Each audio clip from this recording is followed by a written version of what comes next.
Welcome back, friends, to the Marc Clair Show. It's my show, and I'm pleased to have you here joining me this week.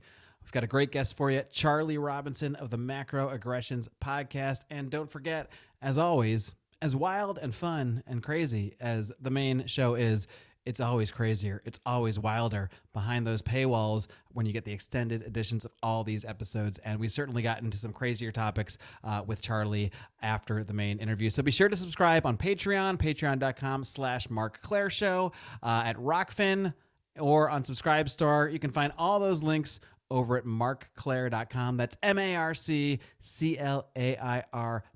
That's also where you can find links to follow me on social media, links to find my Substack, which I really need to get into and start writing again. You can also find the link for the Telegram group for the show, where we talk about the show, share things around, bat around ideas, that sort of thing. So be sure to check all of that out. And without further ado, here is my interview with Charlie Robinson of the Marcroaggressions podcast. Welcome back to the Marc Clair Show. With me today, he is the author of a couple of books, including The Octopus of Global Control. Maybe we'll talk about just what that is.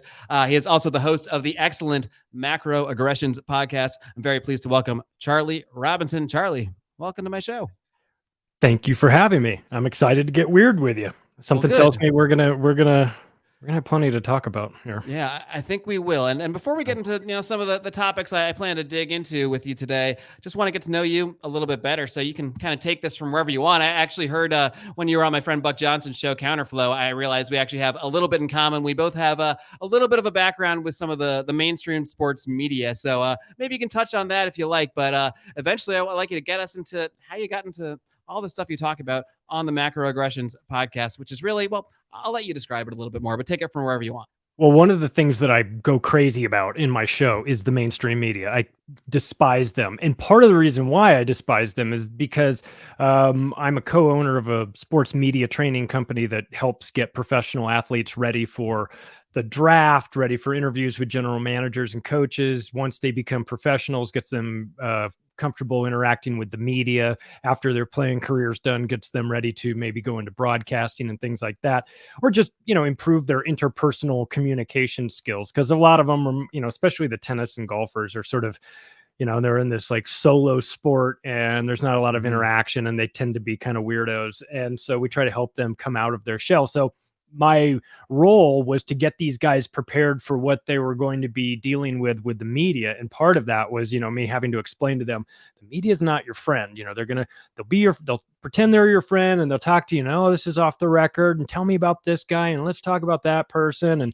And so I saw the dirty tricks that they were playing, with these athletes, and we were really committed to making sure our guys didn't step in those holes that the media was pretty notorious for playing, these poor kids that have no experience with this. They don't know. They think they're dealing with their friend who's just asking them some questions. And then that clip gets put on ESPN and shown 8 million times. And next thing you know, they're a villain. So when you say dirty tricks, you mean like just the way they would ask certain questions, or they try to set them up to say something that could later be used in a flashy headline? Yeah, exactly. So that they're going to get a sound bite out of it. And we just remind them, like, the beat writer for your team is sitting at his desk, 4 or 5 months into the season going, I don't know what I'm going to write today. And you're going to give him something to write about. If you say something dumb, or you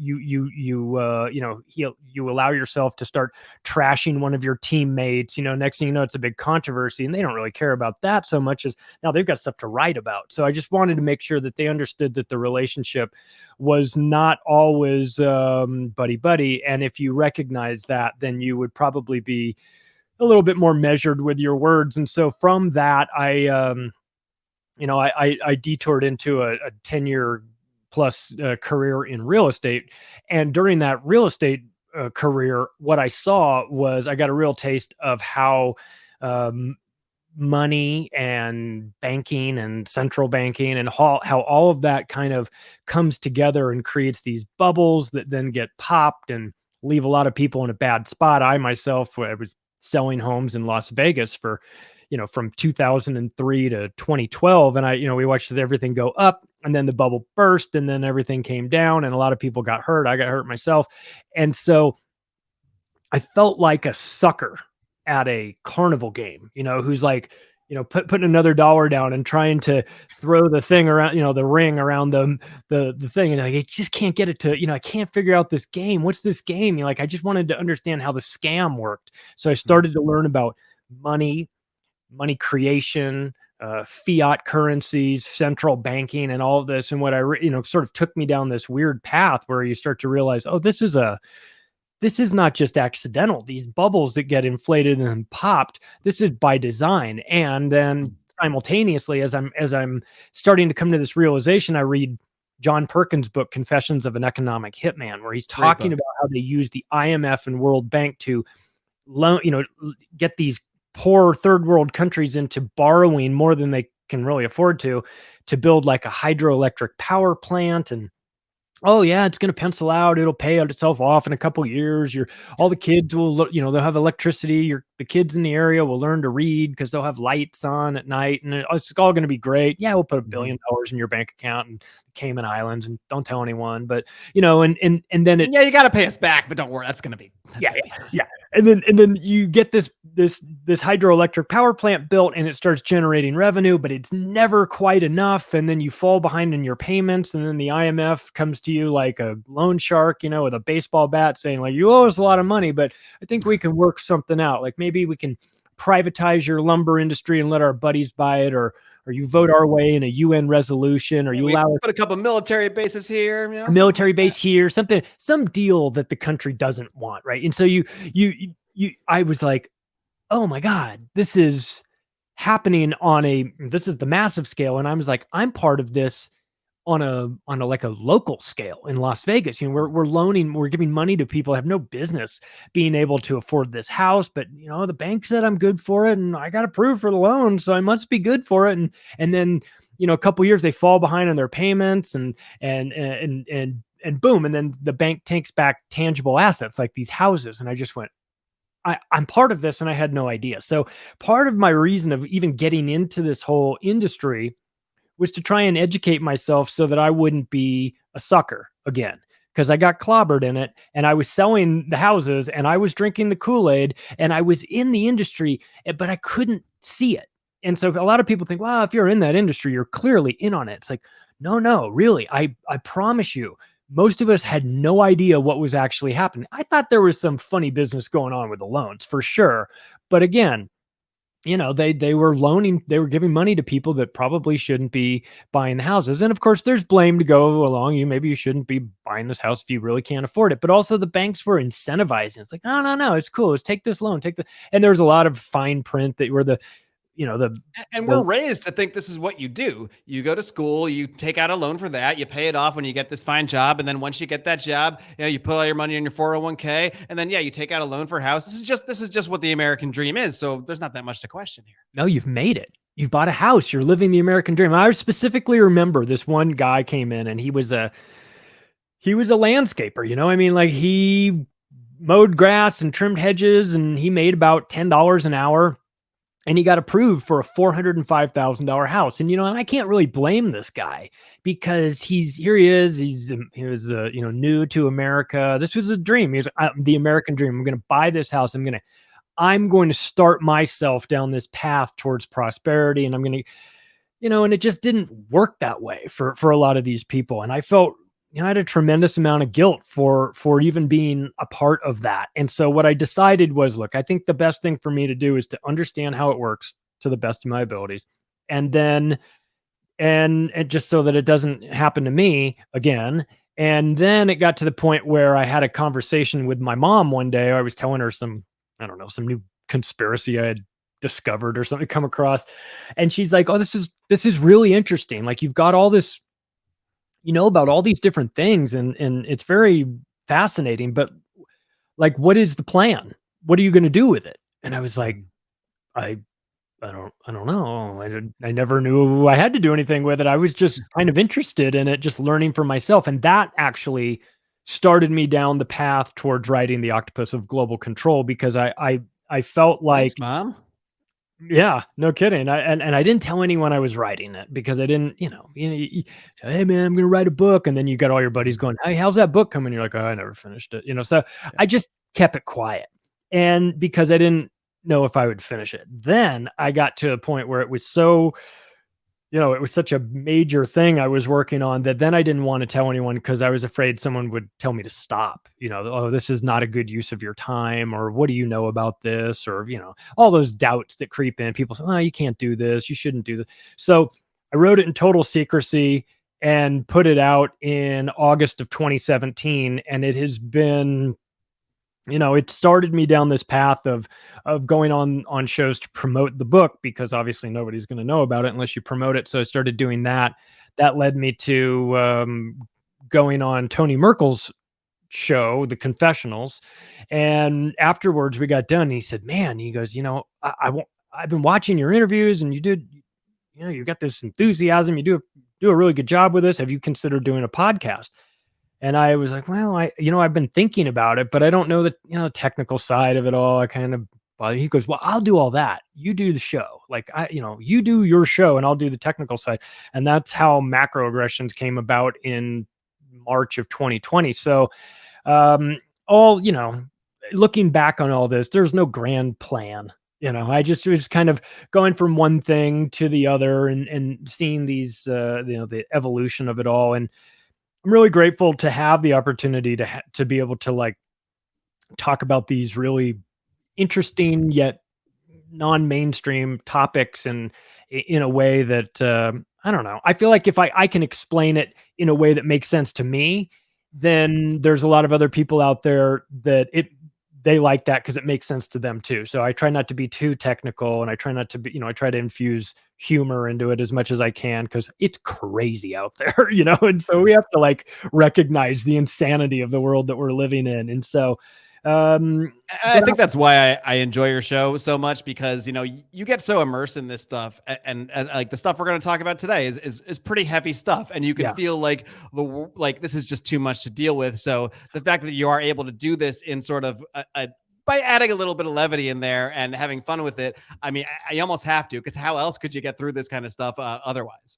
Yeah, and it's a fine line too between like being respectful of the fact that some of these concepts, some of these things we're talking about have real world implications and have hurt a lot of people. And so it's like, you can goof on things, but I also try to remember that like this affects people. We're talking about bombings or false flags or wars or things like that. You can make the little snide comment here and there, but in the end, you are talking about things that impact people's lives. So if I can do it in a way that sort of makes it make sense as much as I can, then I feel like I'm doing an okay job. And yeah, it's been a nice outlet for me to talk about things I want to talk about, which is getting increasingly more difficult to do. And thank God we have certain platforms that are receptive to that. We're seeing others that are, would prefer that we go away and stop talking about this us crazy conspiracy theorists. Right. One of them might even flag this episode. Who knows? I'm gonna push the boundaries, but who won't? That's our friends at Rokfin. That's what attracted me so much to the platform from the beginning, because I know they're never going to censor our speech. So no matter what happens to this episode, you'll always be able to find it over on Rokfin. Do not fear. And what we're going to talk about today, Charlie, is a subject that I think. I'm saying libertarian because that's the area I come from, but I'm sure it applies to any political ideology. That so much of the discussion seems to center around just the surface level of politics, sort of what you see on TV. And then all these arguments seem to just, accept a certain base reality. Yeah. But what I've noticed over the years is that the arguments and that base reality is not as solid as people seem to be. So they're all standing on this sort of same platform as if that's where our base is. But really, I think that platform is a very shaky one. And so what I want to do is dig into some of more of what is behind the surface. And that's why, you did a recent episode digging into the concepts of false flags, specifically those perpetuated by the FBI. Now, obviously, this is stuff that a lot of people will hear and immediately jump to, oh, that's wild conspiracy stuff. And certainly within any of this stuff we're going to talk about today, there is wild conspiracy angles you can go on. That's not really what we're going to do today, though. What we're going to do is kind of go through some of these events that you did talk about in your recent episode, and not necessarily look at the wild part, although we can get into the wild parts. Sure, that's fun. But what you're going to really look at and what you did break down was really the facts. I mean, the stuff that we can actually verify. A lot of the stuff is not as wild and crazy. It is wild and crazy, but it's more verifiable than you may think. So we can kind of start it from wherever you like. I don't know if you want to go chronologically, but I think kind of a good place to start might not be chronological so much as starting with what you had said is the most easiest to debunk, the most obvious one, and that is the Boston bombing. So why don't we start by digging into that? Yeah. So let's set some parameters and talk about this. So when someone wants to talk about conspiracy theories, there certainly are some conspiracy theories out there. What we're doing is we're not theorizing about potential conspiracies. We're analyzing actual ones, right? Mm-hmm. So we're more conspiracy analysts, and a conspiracy is just two or more people plotting in secret to commit a crime. Before this episode, you and I had a conspiracy that we were going to show up and do this episode, and here it is. Exactly. And sometimes it's, sometimes people get hung up on that and they go, this is conspiracy theory. Look, if we want to talk about inner Earth and things like that, that's cool. And I'm good to theorize and do all that. But where we can start with this episode is just analyzing the facts. And the facts of Boston bombing are, so you talk about surface level. Surface level is the Boston Marathon happened 2013. There was a bomb at the finish line and it blew up a bunch of people and blew the legs off some guy. And it was done by these two brothers, the Tsarnaev brothers, and they left a backpack by the finish line and it blew everything up. And then they went on the run and they stole a car, and then they ran over somebody, and then they stole another car, and then they told the driver of the car that they had bombed the Boston bombing and they wanted to go to New York, and then there were APCs rolling down the streets, and then one guy got killed and the other guy wound up on the cover of Rolling Stone, right? So that's pretty much like the official story. And it is like I said, it is one of the easier ones to debunk because there's so much footage, because there's so many random people there. You're at a marathon, right? So the story of these guys, dropping a backpack and blowing things up is, the FBI came out in the day of and said, if there's anybody that was at the event and they have images from their phones of people leaving a backpack, this black backpack at the crime scene, please send us these photos. And then the very next day they put out a message saying, we're good. Don't send any more pictures. We're fine. We got everything that we need. And what was happening was that so many people were sending in all these photos of these guys that were all wearing these black backpacks. And these guys were all dressed the same. They had like khaki pants, and they had like, like the Timberland boots, like the work boots and these pants, and they all had these hats on with the Punisher logos, and they all looked the same, and they all had black backpacks on. And the problem is the pictures of the Tsarnaev brothers, when they had backpacks on, they had gray backpacks on. So they didn't have the same color. And there were problems with people were going, wait a second, this isn't really adding up. This looks like, there's a picture of a backpack that's exploded and it's black, but then we got the pictures of the bombers and they've got gray backpacks on. What about that? And they're like, we can't talk about that. And we're like, well, what about this one gentleman who's wearing a backpack and is Craft International, which is a private mercenary company started by these are not the mac and cheese people, just to be clear. We don't want to smear anyone. I love mac and cheese. They probably do some bad stuff too that I don't know about. Yeah, that's not this was it was started by the American Sniper guy, his Chris Kyle, I didn't know private mercenary company. And those guys, there's a picture of one guy who's got a black backpack on, and then there's a picture of the same guy minutes later running from the crime scene with no backpack on.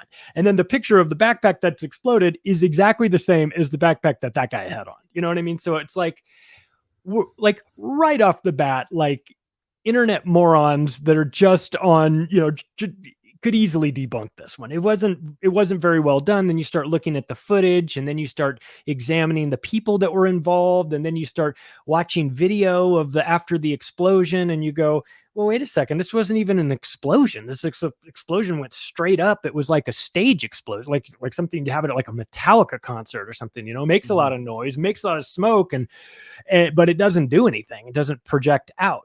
And then you're watching videos of these people that are, allegedly injured, and they've got bags filled with fake blood that they're squirting all over the floor. And then they've got a guy with no legs, and he's got blood squirting everywhere, but they're putting him in a wheelchair and wheeling him around. And you're just looking at this and you're going, I'm no private investigator, but this looks like some sort of theatrics to me. And you dig into it a little bit more, and then you realize, well, wait a second. Was it Washington Post? I think it was the Washington Post. It was either Washington. No, it was the Boston. One of the Boston papers had a tweet, 2 tweets, 2 minutes apart from one another. And the tweet said, there's going to be a live fire exercise at the finish line of the Boston Marathon. Please be aware. And then the second one was, there's going to be a drill running at the Boston Marathon. Please be aware.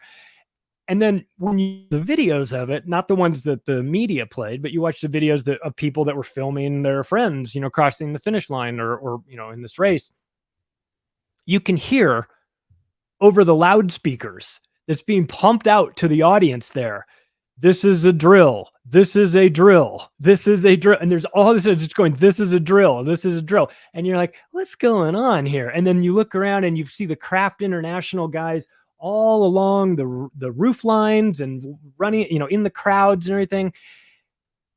And the whole thing just starts to fall apart. The brothers had nothing to do with this. They wound up being patsies. And of course, if you know anything about patsies set up to take the fall, you've got to have that, right? You can't have the real guys getting blamed. So, it was part of something called Operation Urban Shield. And it was a staged event. And nobody died, and nobody got blown up. And the guy who had his legs blown off was... And you're saying this right now, just to be clear, you're saying this in the context of someone just has to pay close to $1 billion for saying some people didn't die at a certain thing. But right. You say this without any fear of someone coming after you for saying that, because that's how much you know. No, because it's provable. You could play the video. You've got a video of a parent who's saying, he's on video going, I was at the at the beginning, the race, where they had all the race participants in, and over there on the loudspeaker, they're talking about, hey, there's going to be a drill coming on later today. There's a drill scheduled for later today. Just be aware of it. And he goes, and then we show up at the finish line, and there's this explosion and everything. He's like, and I wasn't worried because I knew it was a drill, because they just told us earlier there's going to be a drill. So that is a theme that you will see across pretty much any major false flag. Is there's almost always a drill associated with it, a planned drill that just happens to coincide with the real event. Yeah, and there's a couple of reasons for that. One reason is that it allows them to pre-position assets in place, under the cover of, oh, well, we're just setting up for a drill here. And if they decide to pull the plug on it, then the event doesn't happen. Like maybe it's a real explosion disguised as a fake explosion. And, if they say it's a drill, it allows them to have time to block off areas, get their people in there, get everyone else out, control the scene and things like that. So drills are an integral part of this too. So a lot of times people, when looking back, it's hard to do it predictively because there's drills running every day for all kinds of things. We can't go chasing every drill waiting for the next. In retrospect, when you look back on it, you'll always find a drill. You'll find a drill, and the drills will be like, wow, that's a crazy drill. Like as an example, this doesn't have anything to do with the FBI, but as an example, the 7/7 London bombing, right? The tube station bombing. They've got a guy named Peter Power on. They're interviewing him, BBC 5 and BBC 2. Yeah, and he's a former intelligence guy who's gone off and started his own firm, which does crisis training for places.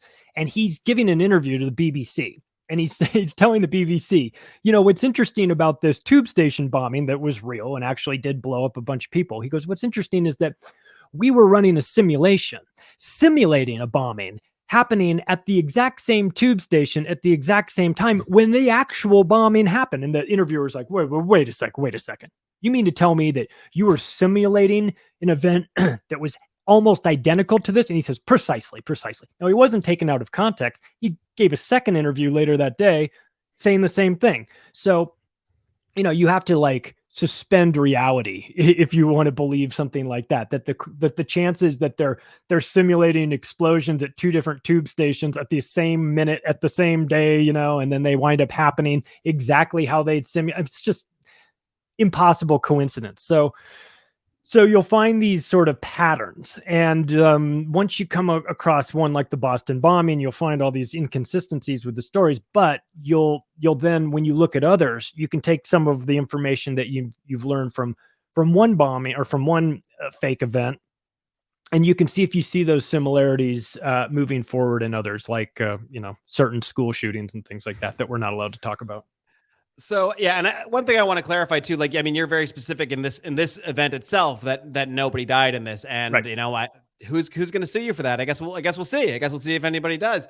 But right. that's not necessarily a trait of a false flag per se. Right. Like, for definitional reasons, a false flag kind of just means a planned event that's not what it is on the surface. That could mean totally made up, and smoke and mirrors, like in the case of the Boston bombing. It could mean a real thing that happened where a bunch of people died. So sure, absolutely. Yeah, it's good to clarify that, because sometimes people hear false flag and they think that means that you think that the entire event didn't happen at all. Like, no, it just means it's made to look like somebody else did it.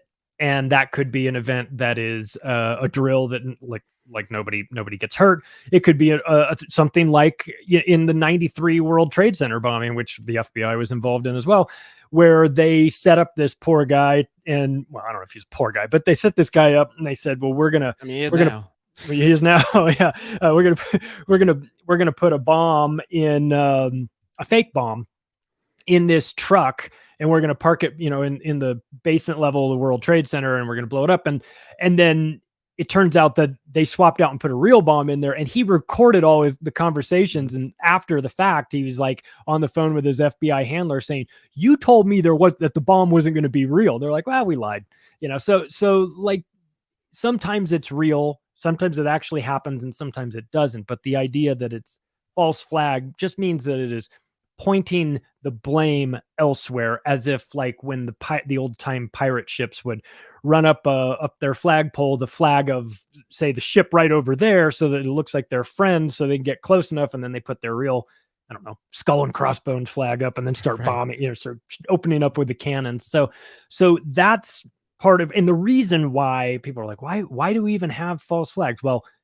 a lot of times it coincides with legislation that's about to happen, and maybe there's not a big enough appetite for this piece of legislation that's going to be on, I don't know, militias or something. And then what do you know? You get an event that blows up some building, and it's done by the militias. And then next thing you know, well, we're going to introduce this, this legislation, and then it passes easily, and people go, oh, like governments, they wouldn't do that. That's so evil.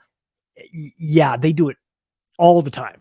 Like, not only would they do it, it happens all the time. So this is, I think people that are new to it, and probably not people that watch your show, but people that are new to the concept, like the first thing that goes through their head is, that just sounds too crazy. Mm-hmm. That sounds too diabolical. I can't used to be like that too, because even like, I remember the Boston bombing specifically, I was looking at the same stuff you're talking about, like, this looks like so what? But then there's that part of you that's like, but come on, right? But you can never explain that part. You just, there's a point where it's hard to accept that this is real, because it's so crazy. And then when you accept that it's real, you have to tell yourself, oh, I live in a different reality than I thought. And that's a hard thing to overcome. It's very hard, and it's very effective too, to keep people sort of from going there, because it's like, let's be honest, like if you now are starting to come to an understanding that the government that you live under is capable of doing something like this, then that changes the entire relationship in your mind that you have with the government. You start thinking, well, if they're willing to do this, What else are they willing to do? And that's a lot for people to really unpack and accept. And it's a lot easier to just go, no, that's Alex Jones territory. I don't participate in that. That's got to be fake. It sounds too crazy. I fully recognize it sounds crazy. Of course it sounds crazy. But just because it's crazy doesn't mean it isn't true. And there's a lot of evidence that points out, many of these false flags have been, they're conducted by our own government. That's how they do it. Now, it's not to say that legitimate terrorism doesn't exist someplace, somewhere. It's just that, the way we get it served to us in America is very disingenuous and very fake. And a lot of times the media is running cover for the actual people that are perpetrating. A lot of times the media, maybe doesn't even know, but in the case of, some of these major events, the media knows, this is what we say. This is a story. They get a script. We read the script, and we have recent verifiable examples of this as well. Over at my old home on Lions Liberty, my friend John Odermatt just interviewed this guy, Brandon Caserta, who was acquitted as one of the conspirators who was planning to kidnap Governor Whitmer in Michigan. And he interviewed him, and he told the whole story, how, there's these guys that show up and start getting involved in your group, and, they're talking a certain way. And then they find someone in the group who's, a little more depressed, a little more unsure of himself. They start building up that person's confidence. I mean, and he's acquitted. This happened. I mean, you can't, unless you think the jury and the judge are so crazy that they're starting to buy these wild conspiracy theories. Right. I mean, so this stuff is out there all over the place. You just have to look for it and kind of see it for what it is. Just like stick on the Boston bombing for 1 second. So sure. Because I know there are probably some people that are still going to think like I used to think like, nah, come on, I know what I'm seeing here, but come on. But so what happens if, say, someone is listening to this and they want to verify what you're saying? They're like, all right, he made some points, but I'm going to look this up and find out that it's real. What's going to happen if someone looks up the names of like the Boston bombing victims, for example? Well, they'll find that they're fake names, or that they're crisis. Like the guy who got his legs blown off in the event was a guy who lost his legs in Afghanistan. I mean, he was working for a company. There's companies out there that are crisis solutions and crisis actors. Actually, if people are really interested in false flags, I would send them to the best guy I know in the business for that would be Ole Damagard, who runs a website called Light. He's on my short list of people to reach out to. So Light on Conspiracies. Yeah, he's a good dude. He's got it down to like a science. He's pointing out like he's an AP level classes on right. false flags, where he's got you looking for certain items in the pictures. There's emotional anchors. Like red shoes or something like that. Shoes are one of them. Bicycles are another one. And then he was doing such a good job with this that he wound up getting contacted by a guy who's part of the team that sets off these false flags. And the guy said, you're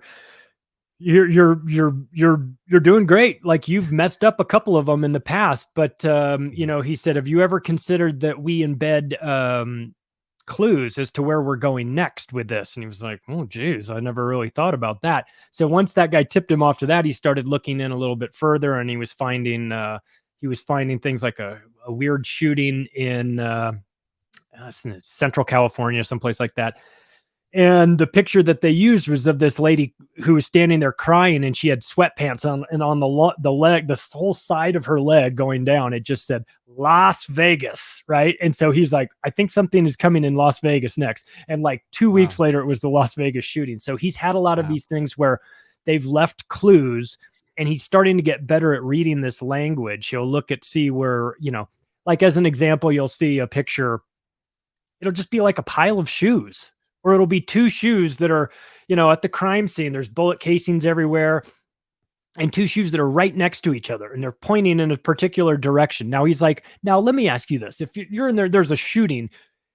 Have you ever run so fast that you've just run out of both of your shoes and put them in the same spot? Or have you see maybe one falls off at some point if it's untied or something, but both, like, you're not going to just take them off and nicely place them down and then start running away. Yeah. And there's even one picture he showed me that was just like quite literally a pile of shoes. And he was like, what happened? Was this shooting at a shoe factory or something? I was like, no, it's like, this is like out on the street. So there's these weird little nods that they give to each other. So it's part of a coordinated effort. And you have to sort of go back. You talk about surface level and then digging a little bit deeper. You go back to the concept of, Operation Gladio, which was a program that NATO launched in Western Europe in the late 50s, 60s, 70s, early 80s. And what they called the strategy of tension, which was setting off bombs in random places to keep everyone kind of destabilized and sort of clinging to government and sort of looking to government to help them sort of, oh no, how are we going to navigate this? And so he's talking about the strategy of tension being used in America for these shootings and where they take place. And then when you examine them and you take a look at them and you go, well, even some of the locations that they chose in Belgium in the 70s, there was a grocery store shooting where all these people were killed. And he's like, well, I'm having, sitting at a bar with Ole in Mexico, a couple of years ago, and he's telling me all this. He goes, you got to look for it in grocery stores. And like, here we go. We've got grocery store shootings. We say this is a train false station. Flags at a Mexican bar with Ole Davigard sounds like a dream evening. It was that's why I tell people to go to Acapulco, because you wind up that's the only place I know where you can wind up in a conversation till 2:30 in the morning with a guy talking about false flag terrorism, and it'll blow your mind. So. And the people around you don't think it's weird. They're like, oh no, they're like, I like what you've done here. Let me pull up a chair. Let me join the conversation. Yeah, it's a strange thing, but this is it's hidden by the fact that it's so crazy. It's right. The average person, the normal person that doesn't sort of dwell on this stuff. It just seems too absurd, and that's kind of a protective layer too. It works very well, but people get out of here with this. This is crazy. If this was happening, surely I would hear about it on my nightly news. It's like, no. Like you have to understand, like the mainstream media is there to serve a purpose. And I'm not trying to say that every news anchor knows exactly what's going on, but I'm sure most of them are just doing their job, and as they see it, they're taking what's given to them and putting it back out. Like reading scripts saying that Building 7 has fallen 20 minutes before Building 7 has actually fallen, right? So they're reading a script that's given to them. But these, this idea, once people can sort of push through that first layer of like, this sounds crazy. You go, yes, but put that off to the side. Let's examine this. Sounds crazy, but look at how effective it is. If you want to get people to feel a certain way, if you want to get people really passionate, let's say gun control, because that's a real popular one. Like if you want to get people really calling for gun control, what would you do? Well, you would have somebody use a gun in a really horrible fashion. Okay, well, they could shoot up some people. That's horrible. But we see that on the nightly news. Oh, but they could shoot up a bunch of kids. Ooh, that really gets you, And so either fake or real, you can have situations where that occurs, and then the media in the hours and days and weeks after that just starts hammering, well, what are we going to do? We're going to have another one of these events happen if we don't do X, Y, and Z. And I've proposed legislation that will do this, exactly what we need to do to curb gun. And you can feel however you want about guns. But as an example, they use that a lot to just incrementally remove a couple rights here, a couple rights there. Because if you know the main plan, the overall goal, like what's the goal? The goal is to disarm the population of America. In America, the false flag goal is to disarm the population. And the only way, and we're kind of a gun country, so that's going to be tough to do. The only way you can do that is you have to make guns. Australia, it just took one, and they're like, all right, we're up, but yep, you want to take them? Here, I'll give you all the guns. Yeah, it just took one. But again, that was a false flag shooting. That was an event that was not as it appeared to be, and yet they used the emotion of that. And they've always got the legislation sort of pre-written, sort of sitting in the desk drawer, like, we're going to dust this off, and then boom, drop this. Like as an example, in Buffalo, the supermarket shooter who came in and shot everybody up, Kathy Hochul had legislation already submitted 3 days later. Really? You just had that sitting around? You just cranked out this immaculate piece of legislation in like 48 hours and then submitted it. Like, this is pre-planned and pre-done so that when you have an event like this, they can just say, well, now's the time that we can ram through some very unpopular legislation under the guise of protecting you from another one of these events. Hey, help me make sure that one of these events doesn't happen again. Well, in order to help you, we're going to need to take away this, and this from you. It might be guns, it might be some privacy rights, it might just be, it usually has to do with taking away some of your rights in exchange for security. But then what you learn about this stuff is that the people are doing the events as a justification to get you to vote for this legislation that would be deeply unpopular without an event like that. So It's so dirty, and it requires you to,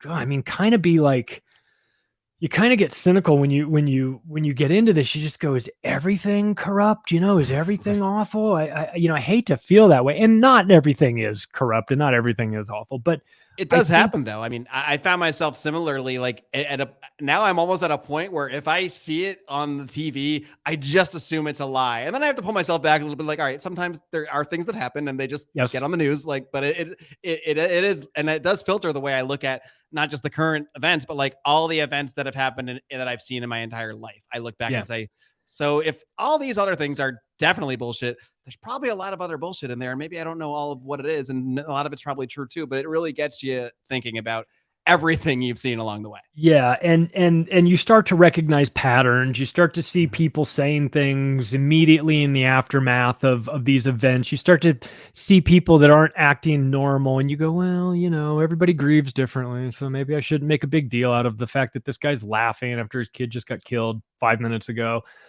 But you see enough of this and you go, I think that was the one for me that I was just like, no, I'm not going to believe this person. Like, I'm not going to say, I don't know about the whole event, whatever.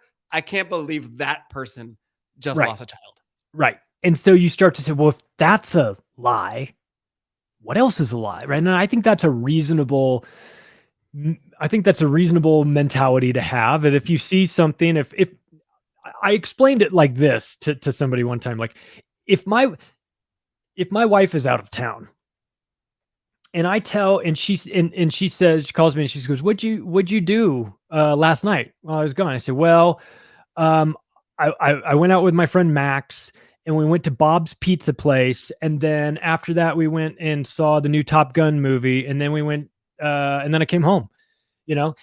If she knows that Bob's Pizza Place closed down 2 weeks ago because there was a fire, and I just randomly threw that out there, then isn't it reasonable for her to suspect that me saying that I went to the movie was not a lie, was a lie too? And like, if you know and that's all we did is probably a lie too. Yeah. Right. And that's all we did. And then I just went home and nothing else happened. But like, if you know for sure that one part of the story is a lie, isn't it reasonable to take a look at everything else about it? So when you start to catch these people making unusual statements or acting in a way that's inconsistent with grieving families, and or they're immediately calling for gun control, like 5 minutes after this thing has happened, you start to see these things and they make you feel a little bit uncomfortable. That you might be on the right track. Now, again, to be clear, it could be real. There are events happen. Things do happen. But also when you get to like Ole Damagard's level of understanding of this, you can start calling them out in advance of it. So I did that with my mom when we were sitting around. She came over to my house a couple years ago and was just in the afternoon. She was just hanging out and we just turned on the TV and it was like breaking news. There's been a shooting in San Bernardino. And I hadn't heard anything. I hadn't heard anything about it. She hadn't heard anything about it. I immediately just turned to mute. And I said to her, if I can tell you 5 things about this shooting that will happen within the next 48 hours without me knowing anything about this, I can tell you 5 very specific things about this shooting. Will you believe me when I say that these are false flag events? She's like, what do you got? And I said, your mom sounds awesome, by the way. But she is open to my this. mom cannot handle these conversations. God bless her. But she is open. She's definitely open to it. And I said, shooters will be Muslim. Shooters will be using assault weapons. The shooters will leave a manifesto somewhere. The shooters will die. They will be shot, and they will totally and utterly contaminate the crime scene. And the FBI will announce that it was Muslim extremists doing this thing. She's like, that's pretty specific, right? So then the following day we see. Oh, and I also said another thing was there will be reports of military looking men that actually did the shooting. There will be early reports of that, but it'll get buried. Every single thing I said about that, the family was Muslim. They said that the woman had, they were shooting AK-47s. She was like 90 pounds and pregnant. So, she just had a baby or something. It was like impossible. They left a manifesto that was like written by the FBI. There were reports of 3 military looking guys that were doing the shooting. That was reported by somebody that was at the event who was calling from bathroom to their father saying, there's these 3 guys are in here shooting. And they're like, I don't know what to do. So they hid. And then of course they allowed the media into the apartment of the people. I don't know if you saw this, but they're like, we're here live in the apartment of the 2 shooters. And there's like a camera crew and they're filming. And in the apartment, there's like 17 other media members all walking around this apartment looking at it like, that's a crime scene. You're talking about going to the shooter's apartment and you're just going to let the media around. And then like one guy's like, we found a manifesto. And like, are you kidding me? This is amateur hour, right? And then the FBI described the apartment as a, quote, veritable bomb manufacturing facility. It's like, well, then why'd you let the media in there? Right. Like, I don't know. Pick one. So sometimes you can just call it. You can just say, well, this is the agenda. If you know the agenda, you work backwards and you say, well, this is what they're trying to demonize. They're trying to demonize guns. They're trying to demonize Muslims. They're trying to demonize, this and that. So if you sort of know what the hot button du jour is, you can kind of work backwards. Like in the 90s, it was militias. So you get Ruby Ridge and Waco and Oklahoma City and all these things. Would you call Ruby Ridge a false flag? Well, I would call Ruby Ridge more like a planned event. No, I would say that. Well, they were setting up the guy for sure. I mean, they were trying to bust him on like selling a sawed-off shotgun to a federal agent. Maybe they meant him to be a false flag, and then this event occurred instead. And then the guys got into a shootout with those marshals, and then the FBI immediately came in, and then the FBI started murdering people. So it wasn't a false flag. It was like an entrapment. It was like a setup for maybe they're setting him up as a patsy or something like that. Right. They're trying to get this guy, but again, militia. Right. Out in the woods, doing those, what those white nationalists do. And so nowadays, if I were to look at, because Muslim terrorists is so last decade, Oh yeah. We moved on. Now it's it'll be Russian terrorists next. Domestic. It's domestic terrorists. It's white nationalists. And it's definitely, assault weapons, Trump supporters, all that stuff. Right. So you'll start to notice that when the next event happens, it'll just be like a confluence of all of these things that are supposed to be bad. So it'll be like, he left a MAGA hat at the scene and he had an AK-47 and he wrote in his manifesto that he wants all the Jews to die and the trans people too. And he hates 5G. And you're just like, you want to cram anything else in there, guys? So it's like totally, it just seems a little too on the nose. It was like every single thing that they're trying to demonize this guy was supporting. And so we make him out to be a bad guy. And again, I feel like I have to do the disclaimer all the time, but there are people out there that are mentally ill. There are people out there that believe in some of these things and want to do harm. But the point of the false flag component is you can just sit around and wait for one of these events to happen organically. You probably will eventually get one.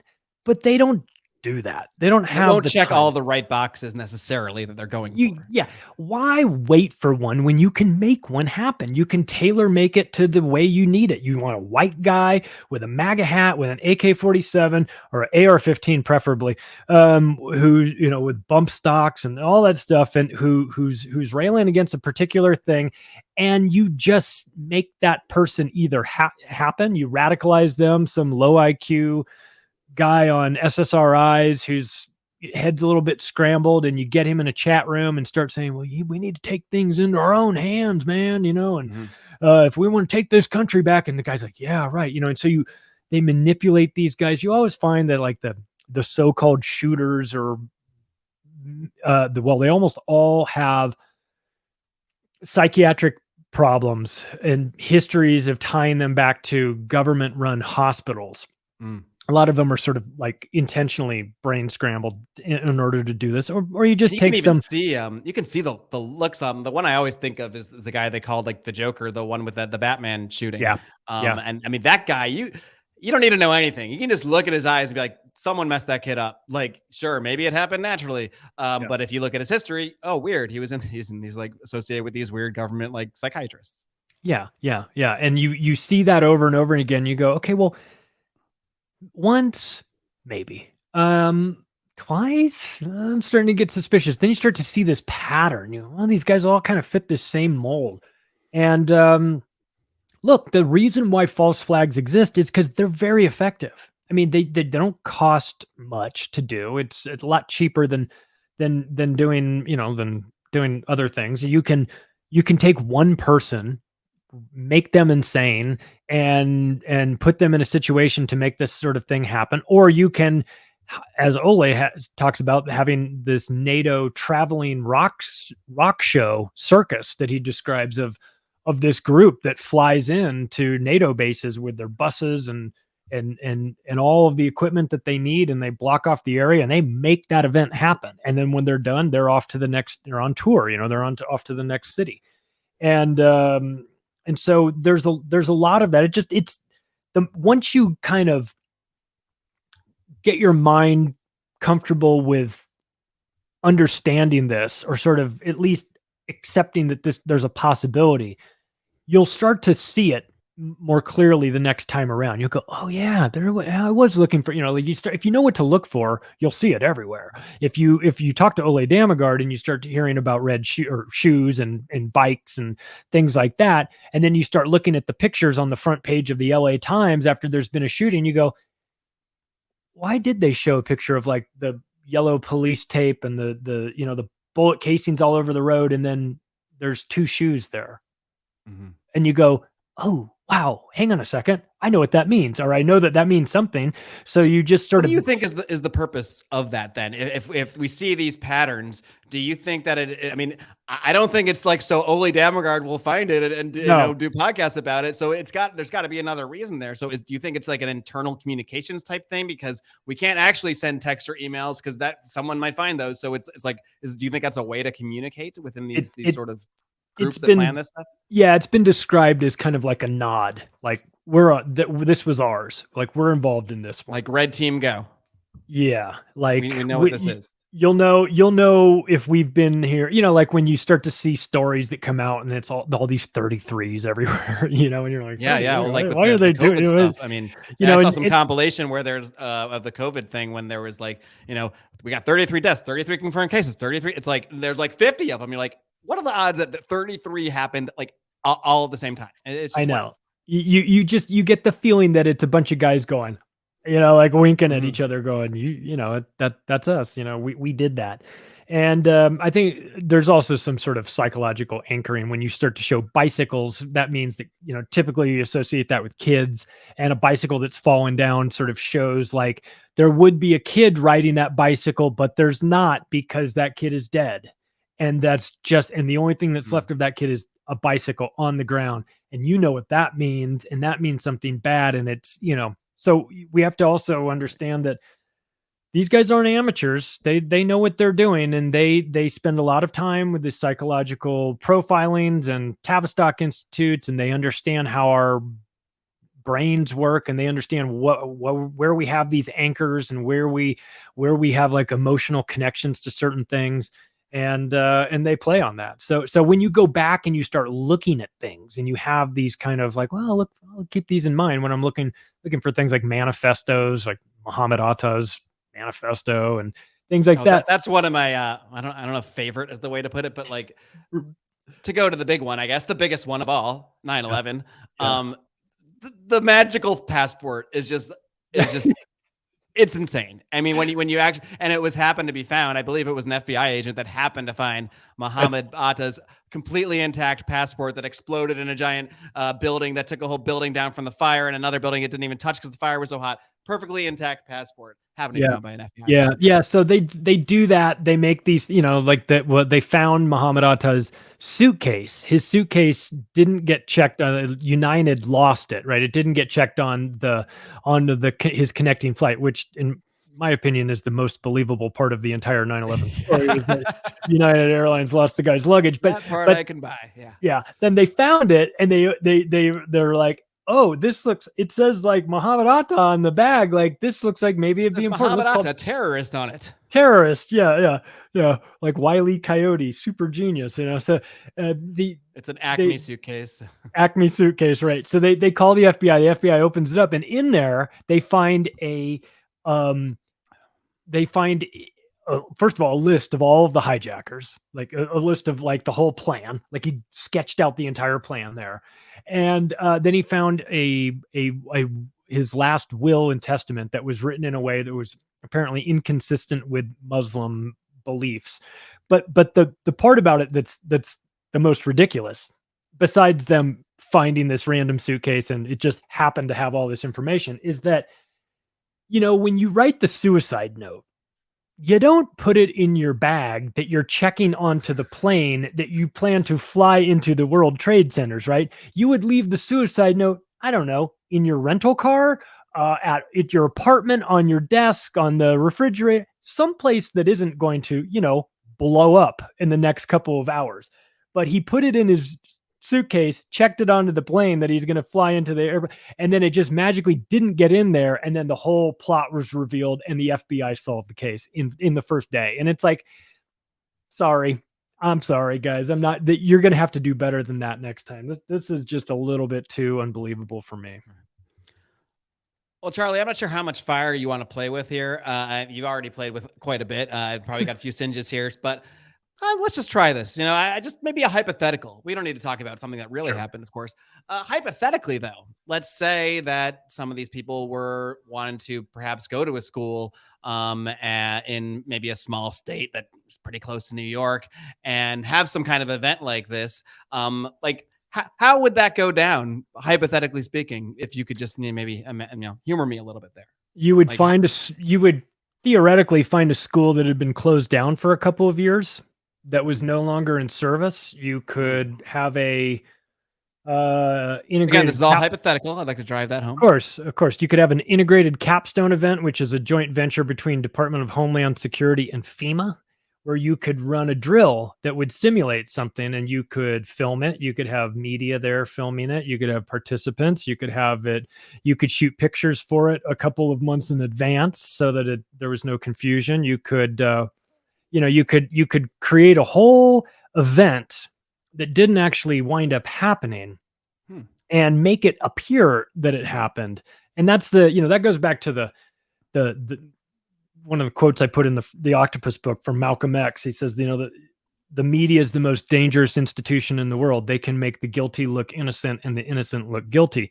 So you can make events look like they happened that didn't happen, and you can hide events that did happen by simply ignoring them. So the media is always driving the getaway car on all of these events. It's important. It's an important component of it. And I think a lot of people think that the media is maybe incompetent, or maybe they're just biased and things like that. They are both of those things for sure, but they are also agenda driven, and they're there for a purpose. And when you consolidate the media down from 50 companies down into 5, You don't have to have pictures of all 50 CEOs with goats. You just have to have pictures of the top 5 CEOs with goats if you want to make them do what you want to make them to do, if you know what I mean. So you can, if they're not already on board with the plan, which of course they and if would they weren't be, already having fun with goats on their own, but yeah, that's right.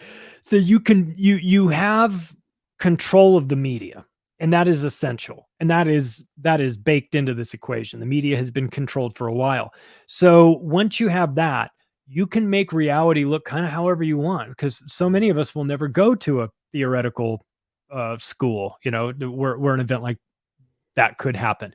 And so you really wouldn't, you're sort of at the mercy of, Ted Koppel tonight. He's going to tell me what happened. And if he says this is what happened, like, how would I know any different? Right. So you can do this. You can do this a couple different ways, but you have to have the media component in order to really sell it, because once you do that, and it's an interesting thing that happens too, as I described it as like the first story that you hear about an event is the main story. It's the story.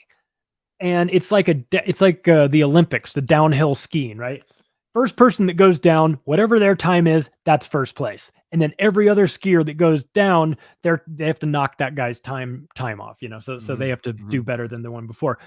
But for whatever reason, the story that we're told immediately, first story, is the one that we seem to think is the real story. And so every other version of it is saddled with the responsibility of knocking that official story off the top spot. So when you hear 20 minutes after 9/11, when you've got Paul Bremer in the NBC newsroom and you've got Ehud Barak in the BBC newsroom saying, well, we think that this is Osama bin Laden, then that's who it is. Right. And then all of a sudden it's Osama bin Laden. That's all you hear. And then anybody that challenges that say, well, maybe it isn't Osama bin Laden. Maybe it could be this other guy. It's like, how dare you? How crazy. They've already told us who it was. They already figured it out. It was on the TV.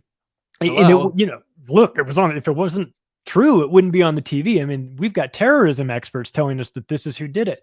So how dare you question that story? It's like, that story's brand new. How do we know? We haven't even examined it yet. So there's a rush. Another question might be, how did they know in 20 minutes? Right, exactly. How did they do a 20-minute investigation and get in the newsroom in time to go live? Exactly. So you have to sort of like recognize that they are in a race to create the narrative, to set that narrative and start backing it up. I always tell people if they want to get the best information about a particular event will happen in the first 24 hours. That's when you'll get some unconfirmed report. You'll get some guys, on the guy running in the woods in camo away from a school like that. That's one. You'll get news reporters in Oklahoma City saying that they've defused a second and now a third bomb has been found in the building, has been defused. And you're like, well, then you never hear that story again. You never hear that clip never makes it anywhere. It becomes no. The FBI narrative management team gets in there and they say, no, this is what happened. All that other stuff that you might have heard of, that's junk conspiracy. That didn't really happen. We'll silence that. So the first 24 hours is the best time, because you'll hear some truth in there. You hear from some eyewitnesses that will say, well, I was at this Las Vegas shooting, and maybe there was a guy shooting up there in the from the building, but I was hearing bullets were whizzing by my ear on the ground level, and like, well, how could that be? Well, you never hear from that guy again. Or the other people say, I was in the Bellagio and there was a shooting in the Bellagio that night. And they're like, what?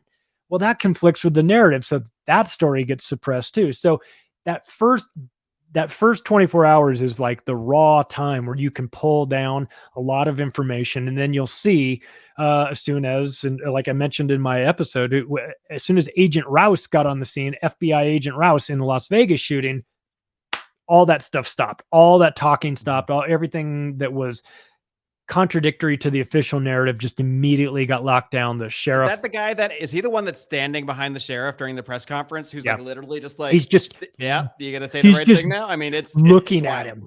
like daggers. You could And sometimes he nods like, "Oh, yep, you said the right line." Okay, very good, very good. Yeah, Um, there's always a guy on the scene who's in charge of the cover up squad. So mhm. that's those are Cigarette just smoking. Everyone's got their own cigarette smoking man that's overseeing everything. exactly, yeah. Yeah. And so that's just the thing that and and I know that I know, yeah, I sound paranoid talking about this stuff, and I fully recognize that, and I'm actually fine with people thinking that the first time they hear this stuff, it sounds crazy. Like I recognize that, but there will be another shooting, there will be another event, there will be another thing that goes on, and I just invite people to look at it just as a thought experiment, look at it skeptically and start Mhm. looking for some interesting things that you heard early on that you never hear after that. Sort of looking for images that seem unusual, or people that just happen to be at the scene when they happen to be at the Or scene. if a shooting happens to take place in the hometown of a major celebrity that then gives an anti-gun speech a couple days later, yeah, things like that, things to watch out for. And while he's giving his speech in the White House press room, he cracks a big smile, which is totally unnatural when 'Cause you're that's what you talking do about. when you're sad about kids. Yeah, Mhm, yeah. mhm. Apparently, that is what Well, you do for when you're sad about kids, from what I've seen. But apparently, I mean, I've seen it happen enough times that maybe it is real. Mhm. Well, Charlie, we've only really scratched the surface. Well, not of just this topic, but of everything you dive into. More than each and every week. I think you do about 2 a week Yep, on macroaggressions. So why don't you just let everybody know how they can? Obviously, I have smart listeners; they know how to find podcasts. But let everybody know how they can find macroaggressions, your books, anything else you want to plug. Feel free to sure. plug away. Well, thanks for one. Thank you for having me on. I enjoy talking. I know that I recognize this is dark topic, right? And I know that nobody wants to talk about the I ins like and to outs. think we covered it in the most lighthearted way you could cover something Yeah, this yeah, serious. exactly. I mean, there's certainly a boundary where you don't want to go. But yeah, for people that are interested in my work, it's an audio podcast. Macroaggressions goes out twice a week, once as a monologue, once as an interview. In video format, you can find it on band.video, Rokfin, Odyssey, and vigilante.tv. The website is the octopus of global control.com, and you can follow me on Twitter at macroaggression. And I've kind of joked, like, if I wasn't on a watch list before that domestic terrorist episode, I will be now. So I'd say follow me on Twitter for as long as I'm there. But Right. Yeah. If you're not on we the all know list that's now, not going to what's last. the point of the list, really? I mean, come on. Yeah. But Charlie, thank you so much for joining me. I believe you're going to stick around with me for a little bit. Yep. If you thought this was crazy, we're gonna get a lot crazier in the bonus segment for the premium listeners. So stick around there. But until then, thanks so much, Charlie. Thanks a lot. Appreciate you coming on, and thanks for coming on my show. Thank you. All right, kiddies, I hope you enjoyed my conversation with Charlie Robinson. And as always, we get a little wilder, a little more crazy in the Smoke-Filled Room bonus segment, available exclusively for premium subscribers all over the place. Patreon, Subscribestar, Rokfin. You can support me however and wherever you like. Patreon.com/Marc Clair Show. You can also find the links to Subscribestar and Rokfin over at marcclair.com. Don't forget now, Rokfin's pretty cool because if you're already on there, you can just follow me on there as well. If you're already supporting some other artists on there, great. You can already access my stuff. That's what's cool about Rokfin. You support one person, you sign up for that creator, you get everybody's bonus content. So you can pay $8 on Patreon, $8 on Subscribestar, or for just $2 more on Rokfin, you get access to my content as well as every other creator on there. And there are some amazing ones, including today's guest, Charlie Robinson. So be sure to check that out. We also I'm very happy to announce my very first Lucky 77 patron over on Patreon. That is where we have different tiers that you're not going to see on Rokfin. But Lucky 77 patrons, they get all the bonus content. They get to come to the happy hours that people get, the $33 level, discounts on all my services. I do podcast editing, podcast promotion, consultations. They get a 25% discount on all of that stuff.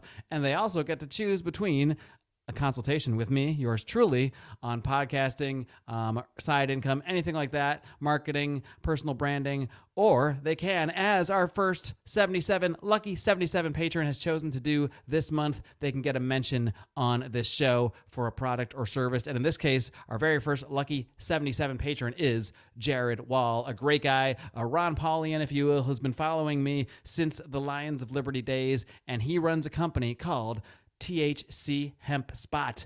And what's great about THC Hemp Spot, they have taken advantage of the demand for cannabis products, the demand for THC, and the federal regulations that have allowed certain products of the Delta 8 variety, specifically in this case, to be legal. So in most states, I don't know every state, you got to check yourself here, but you can get THC Delta 8 products delivered to you. It's completely legal. I would never tell you to do something illegal, and Jared won't send you something to a place that would be illegal either. So do check out thchchempspot.com, and if you use promo code, a very special promo code. This is special for a lot of reasons. A lot of people don't know how to spell my name. They think they do, but then they still like to put that K on there. There's no K in my name, my friends. So if you go to thchchempspot.com, choose whatever products you want. You also get free shipping on orders over $100.